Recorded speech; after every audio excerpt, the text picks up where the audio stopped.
Saudações a todos! Quando falamos em obsessão, nós sabemos que muitas vezes ela se dá em função de um processo de vingança, né? Porque a obsessão é a ação persistente de uma mente em relação à outra, né? De um espírito em relação ao outro, encarnado ou desencarnado. As obsessões se dão entre desencarnados, de encarnado para desencarnado e vice-versa, e entre encarnados, né? Porque a obsessão é a ação persistente, né, de duas mentes e dois espíritos que interagem num processo nocivo, num processo destrutivo, né? E com isso, então, normalmente nesses processos de vingança, eles perduram mais de uma existência até que se consiga realmente perdoar, compreender aquela situação, para que o coração novamente se abra para aquele que feriu ao outro, né? Mas há casos diferentes. Há pessoas mais preparadas que, diante de uma prova muitas vezes difícil mesmo, como é o caso que nós vamos ver, conseguem ter a compreensão. Então, normalmente nós vemos exemplos, né, de obsessões ferrenhas que se dão naquele processo de vingança, quando, por não conseguir perdoar, compreender, né, e esquecer aquela situação tão dolorosa que sucedeu. No entanto, é importante também que vejamos outros exemplos daqueles que trazem mais condições. E trazem por quê? Porque conquistaram, porque foram ali na sua escalada evolutiva, trabalhando sua compreensão, seus sentimentos, desenvolvendo seu senso moral de discernimento, e com isso vão angariando uma condição de uma compreensão maior diante do erro do outro. E é isso justamente que nós vamos ver para a nossa reflexão, para o nosso aprendizado. É do livro Os Mensageiros, de André Luiz, psicografado pelo Chico Xavier. E nós temos então no capítulo 4, que André Luiz chamou de O Caso Vicente. Impossível traduzir meu contentamento com a nova companhia. Que nova companhia era essa? O Vicente, que também tinha sido médico na Terra e estava ali ao lado de André Luiz nessas novas experiências, né? Vicente, semblante muito calmo, olhar inteligente e lúcido, irradiava carinho e bondade, sensatez e compreensão. Disse-me de sua alegria por haver encontrado um companheiro médico. Alojou-me convenientemente junto dele, demonstrando extrema generosidade fraternal. Era o primeiro colega na profissão, igualmente recém-chegado das esferas da crosta, de quem me aproximava de modo direto. Então ele também, né, o Vicente também tinha pouco tempo da chegada, né, havia chegado ao plano espiritual há pouco tempo, assim como André Luiz. Trocamos ideias largamente sobre as surpresas que nos defrontavam. Comentamos as dificuldades oriundas da ilusão terrestre, a miopia da pequena ciência, os problemas profundos e sedutores da medicina espiritual. Vicente, conquanto não houvesse feito ainda qualquer visita ao plano dos encarnados em caráter de serviço, admirava Aniceto extraordinariamente e punha-me ao corrente dos estudos valiosos a que se entregava junto dele. Então, nós vimos naquele tempo em que André Luiz foi recolhido à colônia Nosso Lar, ele esteve muito especialmente em companhia do irmão Clarencio, né, que foi quem o conduziu, quem o acolheu na colônia.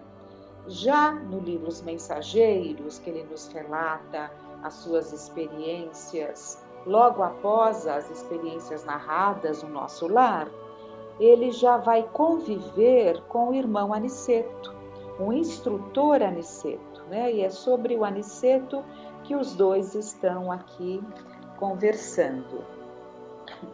Estava cheio de conceitos entusiásticos. Em pouco mais de uma hora, nossa intimidade semelhava-se ao sentimento de dois irmãos unidos desde muito, por laços espirituais. O novo companheiro conquistara-me infinita confiança. Evidenciando nímia delicadeza, indagou da minha posição perante os parentes terrestres, ao que respondi com a história resumida de minha singular aventura ao conhecer as segundas núpcias de minha viúva. Imprimi toda a ênfase possível ao meu relatório verbal, sensibilizando-me profundamente no curso da narrativa. Em cada pormenor culminante dos fatos, detinha-me de propósito, salientando meus velhos sofrimentos e relacionando dissabores que me pareciam insuperáveis. Vicente ouviu silencioso a intervalos, sorrindo a intervalos. Quando terminei a comovida exposição, ele pôs-me a destra no ombro e murmurou: não se julgue desventurado e incompreendido. Saiba, meu caro André, que você foi muitíssimo feliz. Como assim? Sua Zélia respeitou o companheiro até o fim, e o segundo matrimônio em tais circunstâncias não é de admirar. No meu caso, porém, a coisa foi muito maior, foi muito pior.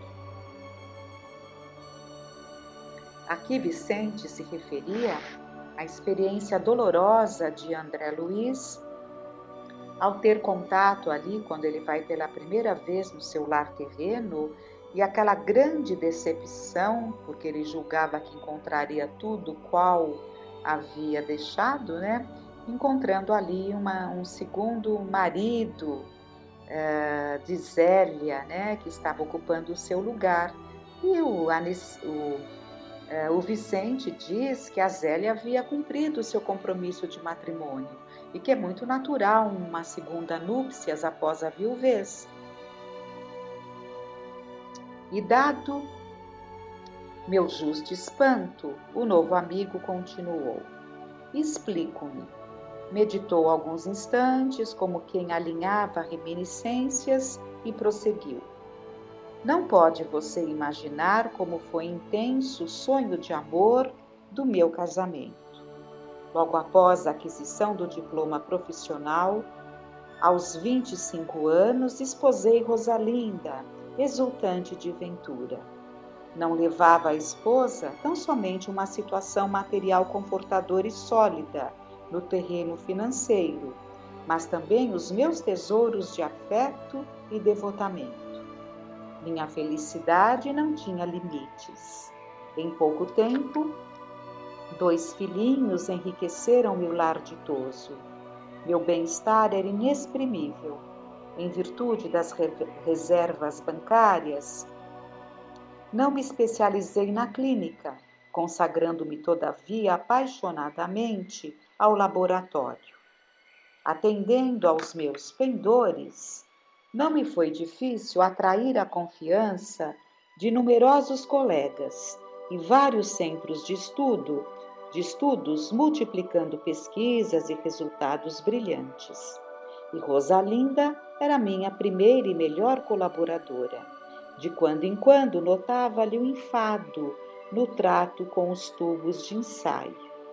Mas minha esposa sabia então calar as contrariedades pequeninas a favor de nossa felicidade doméstica. Parecia compreender-me integralmente. Era aos meus olhos a mãe dedicada e companheira sem defeitos. Então ele percebeu o enfado da esposa ali no lidar ao lado dele com os tubos do laboratório. Mas ele entendeu que ela se sobrepunha a isso pela felicidade doméstica, e assim transcorreu o tempo. Contávamos 10 anos de ventura conjugal quando meu irmão Eleutério, advogado, solteiro, algo mais velho que eu, deliberou localizar-se junto de nós. Rosalinda foi inexcedível em atenções, considerando que se tratava de pessoa de minha família. Eleutério entrou em nossa casa como irmão. Embora residisse em hotel, compartilhava dos nossos serões caseiros, sempre bem posto e interessado em agradar. Observei desde então que minha mulher se modificava pouco a pouco. Exigiu fosse contratada uma auxiliar que a substituísse nos meus serviços, alegando que os nossos filhinhos não dispensavam assistência maternal mais assídua. Anuí satisfeito, tratava-se afinal de providência interessante ao bem-estar de nossos filhos. Contudo, a transformação de Rosalinda assumiu caráter impressionante. Passou a não comparecer ao laboratório, onde tantas vezes nos abraçávamos alegremente ao vermos coroadas de êxito nossas pesquisas mais sérias. Preferia o cinema ou a estação de repouso em companhia de Eleutério. Isso me entristecia bastante, mas eu não poderia desconfiar da conduta de meu irmão. Fora sempre criterioso em família, não obstante ousado e filaucioso nas atividades profissionais. Então, nós estamos vendo que uma grande transformação passou a ocorrer com a sua esposa e ele estava se entristecendo, diante desse afastamento, mas nada que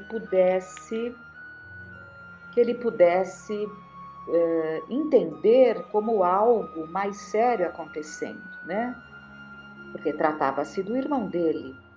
Isso me entristecia. Não, minha vida doméstica, antes tão feliz, passou a ser de solidão assaz amarga, que eu tentava iludir com o trabalho persistente e honesto.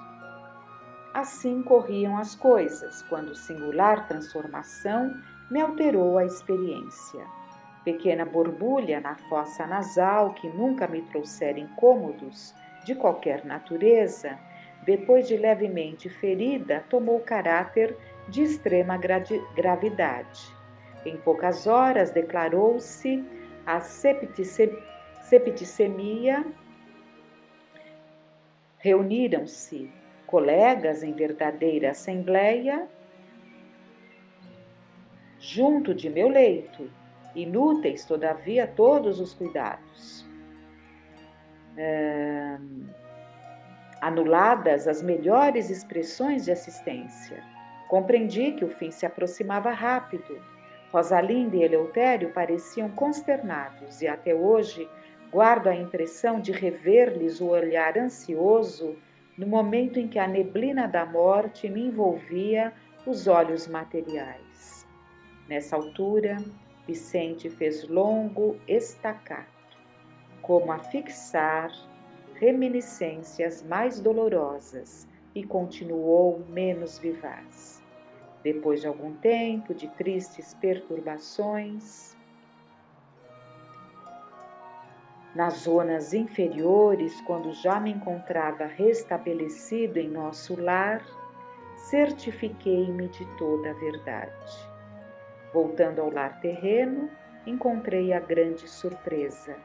Rosalinda havia desposado Eleutério em segundas núpcias. Como são idênticas as nossas histórias, exclamei impressionado. Isso é que não, protestou a sorrir e continuou. Outra surpresa me dilacerava o coração. Somente ao regressar ao lar, soube que fora vítima de odioso crime. Meu próprio irmão inspirou a trama sutil e perversa. Minha mulher e ele apaixonaram-se perdidamente um pelo outro e cederam a tentações inferiores. Não havia que recorrer a divórcio. E mesmo que a legislação o facultasse, constituiria um escândalo o afastamento de Rosalinda para unir-se publicamente ao cunhado. Eleutério lembrou, porém, que possuíamos experiências de laboratório e sugeriu a Rosalinda a ideia de me aplicarem determinada cultura microbiana que ele mesmo se incumbiria de obter na primeira oportunidade. A pobre companheira não vacilou e, valendo-se do meu sono descuidado, introduziu na minúscula espinha nasal algo ferida o vírus destruidor. E aí tem você o meu caso naturalmente resumido. Eu estava assombrado. E os criminosos? Perguntei. Vicente sorriu ligeiramente e informou. Rosalinda e Eleutério vivem aparentemente felizes. São excelentes materialistas, por enquanto, e gozam no mundo transitório grande fortuna moedada e alto conceito social. Mas e a justiça? Indaguei aterrado. Ora, André, esclareceu serenamente, tudo vem a seu tempo, tanto no bem quanto no mal. Primeiro a semente, depois os frutos. Percebendo-me, porém, as tristes impressões, Vicente concluiu: não falemos mais nisso. Aproxima-se a hora da instrução. Atendamos às nossas necessidades essenciais, auxiliando os nossos amados que ainda permanecem à distância nos círculos terrestres. Não se impressionem. A árvore, para produzir, não reclama as folhas mortas. Para nós, atualmente, meu amigo, o mal é simples resultado da ignorância e nada mais. Então vejam que nós temos aqui uma situação dolorosa de uma traição da própria esposa junto do irmão, né? Em que poderia levar a muitos a um processo de ódio, de uma revolta tal, né? Estabelecendo aí um processo obsessivo que poderia perdurar por muito tempo, né? Porque as obsessões, normalmente, muitas delas, elas têm início lá de um passado e ainda foram carregadas para essa nossa existência, né? Mas tudo tem um princípio. E o princípio, muitas vezes, são determinadas atitudes que temos e que geram, né? Geram revoltas, geram desejos de vingança e estabelece-se, então, uma obsessão nesse sentido de vingança, nesse sentido de ódio ou até mesmo de mágoa, né? Mas, aqui no caso, o Vicente tinha uma outra compreensão. Quando ele fica sabendo, fica ciente, porque tudo se saberá, né? Hoje, amanhã, tudo ficaremos sabendo. Então, quando ele entra em contato com a realidade e vê que foi assassinado pela própria esposa, com um plano idealizado pelo próprio irmão, ele consegue compreender, né? E ele não desenvolve um sentimento de vingança. Evidentemente que deve ter doído muito, deve tê-lo deixado muito amargurado, e não podemos nem pensar, ele perdoou porque ele não amava. Amava muito, como nós vimos, foi um casamento que teve ali muito afeto, muito amor, muitos anos de companheirismo, né, de amor entre eles, e ele sentia a falta da presença dela no laboratório, e estavam casados, se não me falha a memória agora, há uns 10 anos, e assim ele se sentia realizado com a sua esposa. Então não era falta de amor, pelo contrário, aqui que nós temos que entender, ele perdoou porque ele amava, porque quem ama não consegue estabelecer um sentimento de vingança, de ódio por aquele a quem você ama. E ele amava a esposa, ele amava ao irmão. Portanto, ele compreendeu, né? Compreendeu que eles enlouqueceram de paixão, que eles se apaixonaram perdidamente, e assim ele age. E quando André Luiz fica muito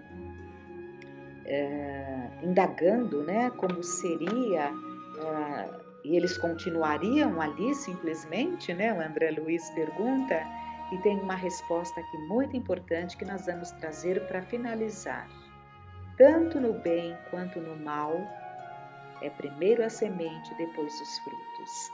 Então, eles tinham agido no mal, estavam vivendo ainda a resultante daquele mal praticado, né?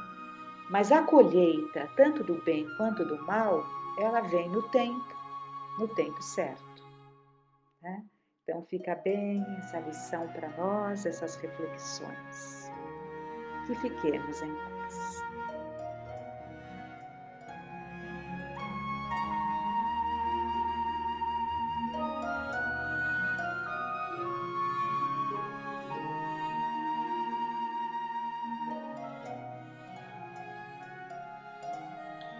Olá a todos, nós trouxemos hoje do livro Diálogo com as Sombras, de Hermínio Miranda, que ele fala sobre a preparação para o trabalho mediúnico e que ele aborda especificamente as pessoas, os encarnados.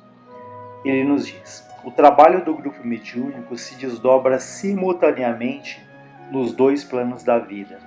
Um intercâmbio tanto mais proveitoso quanto melhor for a afinização e a sintonia entre os diversos componentes encarnados e desencarnados. Estaria completamente equivocado aquele que julgasse que o trabalho se realiza apenas durante a sessão propriamente dita. É ocupação que toma 24 horas por dia. Então ele fala que o resultado final de uma sessão, de um trabalho mediúnico, depende fundamentalmente dessa sintonia, dessa afinização entre nós e os espíritos desencarnados. Quando nós entramos numa casa espírita, muitas vezes não imaginamos o trabalho intenso que foi desenvolvido até a nossa chegada ali. Ambientes que foram espiritualmente higienizados, que foram preparados, que foram ali, estão prontos para nos receberem e receberem os espíritos desencarnados, que chegam até ali a casa em busca de auxílio, de orientação, em busca de esperança, enfim, em busca de algo que ajude ali no equilíbrio. É o que todos nós buscamos, encarnados e desencarnados. Então essa preparação, como ele fala, é uma preparação que dura 24 horas por dia. A gente pode até lembrar quando André Luiz compara uma casa espírita, uma sessão espírita a um ambiente hospitalar. Imaginemos ali até uma sala de cirurgia, que antes dos médicos entrarem ali para fazer a intervenção no paciente, já está ali os instrumentadores, os enfermeiros, o anestesista. Aquele ambiente foi feita ali a asepsia, a higiene, para evitar ali uma infecção hospitalar, para que esse ambiente esteja o mais salubre possível. Da mesma maneira, nós adentramos o centro e há toda uma equipe ali de espíritos desencarnados que já prepararam o ambiente para a nossa chegada.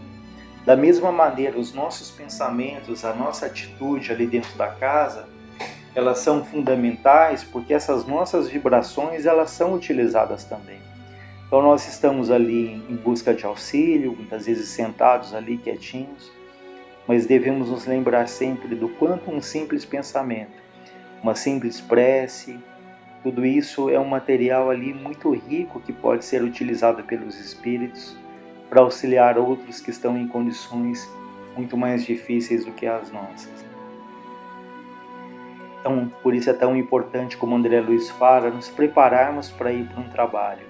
Naquele dia, temos uma alimentação mais saudável, mais leve, evitarmos ali temperos mais condimentados, enfim, para que chegando ali estejamos com o estômago mais tranquilo, até porque quando vamos ali comemos muita coisa, isso consome ali uma energia para o processo de digestão, né? Provoca ali uma sonolência, isso pode interferir no trabalho, né? É claro que esse seria um procedimento ideal para todos os dias da semana, mas como diz André Luiz, pelo menos naquele dia que a gente tem um cuidado especial, que é um exercício, e com o tempo a gente pode se estender ali para os outros dias, evitando nos aborrecermos com coisas pequenas, né? Enfim, procurando ali manter essa sintonia, essa ligação com o mais alto, que é de grande importância, para que quando terminar o trabalho, cada um possa ali sair mais fortalecido e que, como foi dito, nós possamos ser instrumentos de auxílio, né, a tantos espíritos desencarnados em situações bastante difíceis, né? Ele fala também que os nossos pensamentos, eles são ali acompanhados por espíritos que sabem ali do nosso procedimento, né? A gente pode às vezes aparentar ali uma suposta santidade, né, uma suposta evolução, mas os espíritos nos conhecem, então esse procedimento precisa ser ali um exercício de uma mudança muito firme, muito efetiva, né? Claro que ninguém é santo, ninguém muda de uma hora para outra, a natureza não dá saltos, mas o que os espíritos esperam de nós é o que?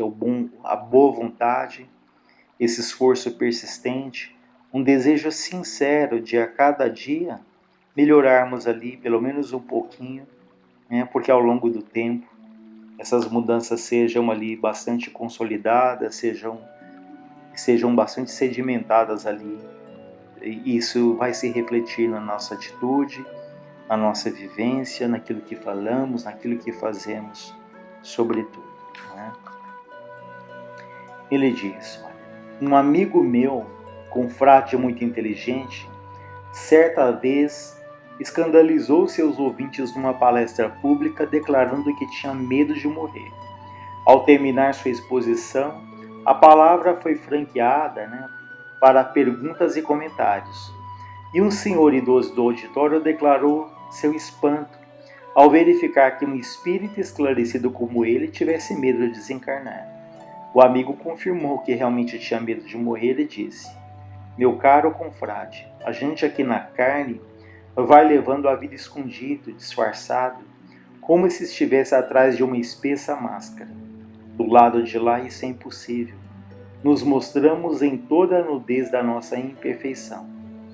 Então vejam, esse relato interessante desse palestrante que dizia que tinha medo de morrer, ele justifica isso, né, de que do outro lado nós nos apresentamos exatamente como nós somos.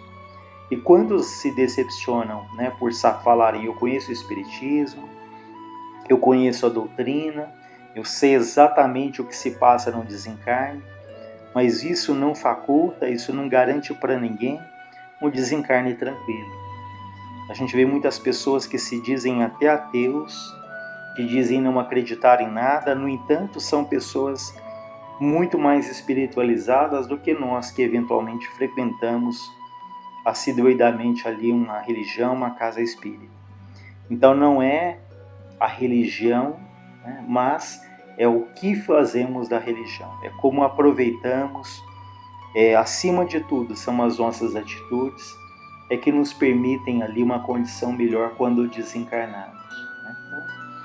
Então, isso mostra ali que os ensinamentos do Cristo, quando fala que a fé sem obras, ela é morta em si mesma. Ou seja, o conhecimento ele é extremamente importante, mas sem o trabalho, e mais do que isso, né, sem o trabalho que vai ali gerando uma modificação do nosso sentimento, do nosso comportamento, esse cultivo do trabalho desinteressado, de fato a preocupação pelo bem-estar daquilo que nos cerca, é isso que no fundo vai nos permitir ali uma situação mais tranquila quando partirmos.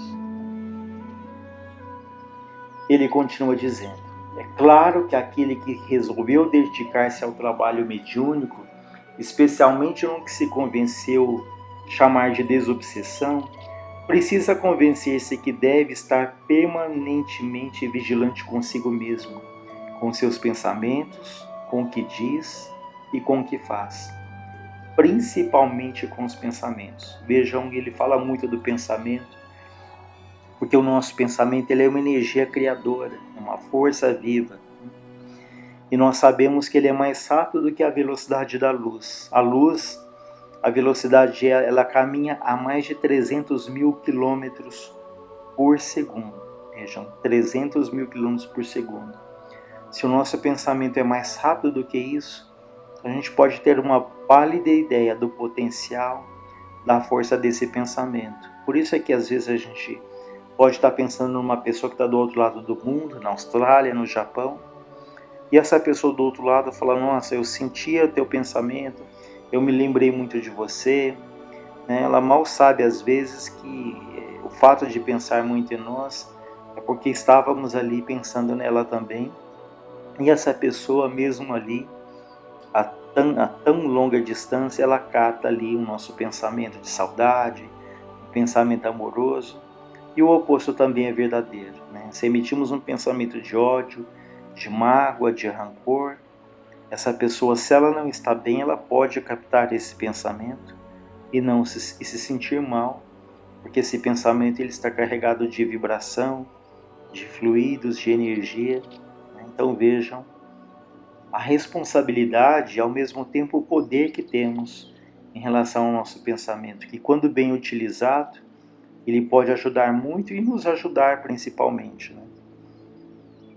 E é o que ele discorre aqui sobre o pensamento.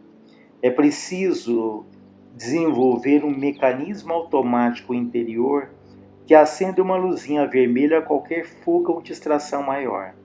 Não quer dizer que temos que nos transformar em santos do dia para a noite, mas significa que devemos policiar-nos constantemente. Orai e vigiai.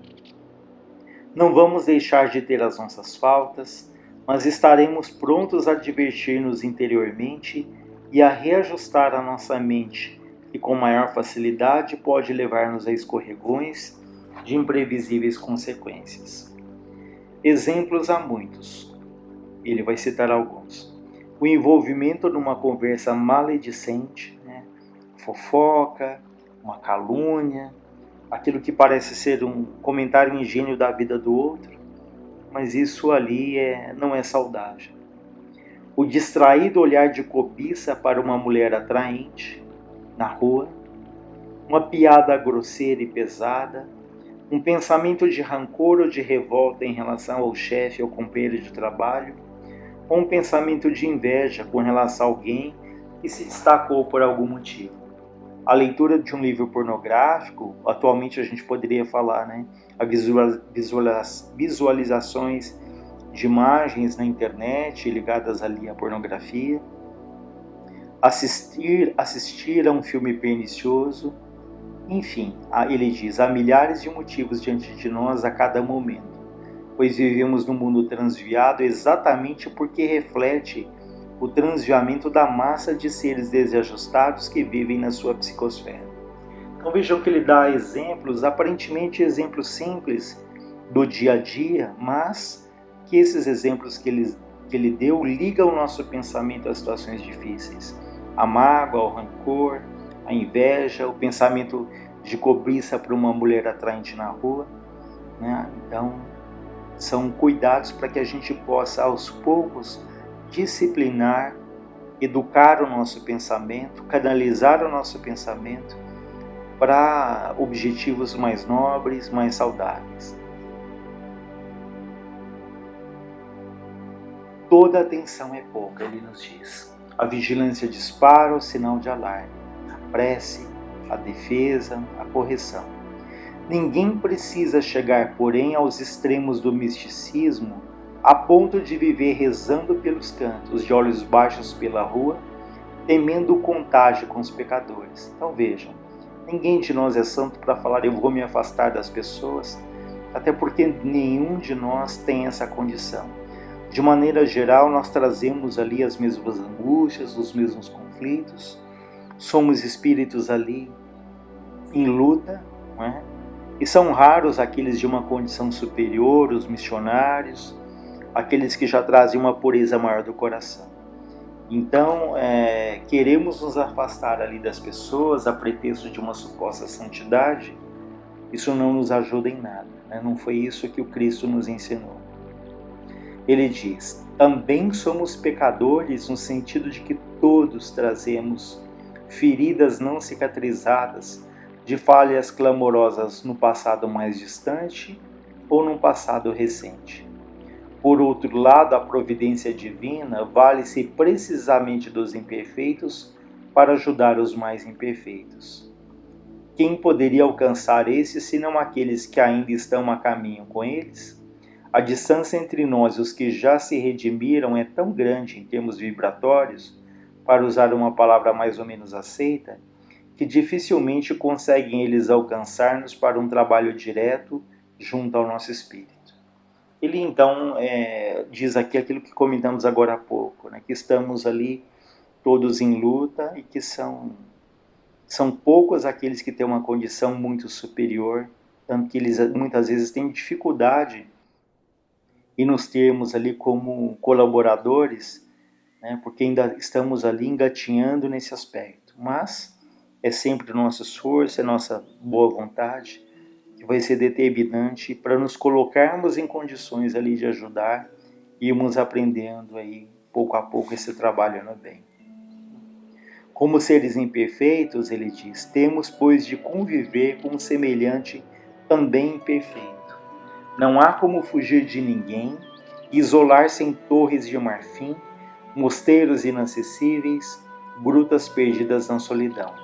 Nosso trabalho é aqui mesmo, com o homem e a mulher, o velho, a criança, seres humanos como nós mesmos, com as mesmas angústias, inquietações, mazelas e imperfeições.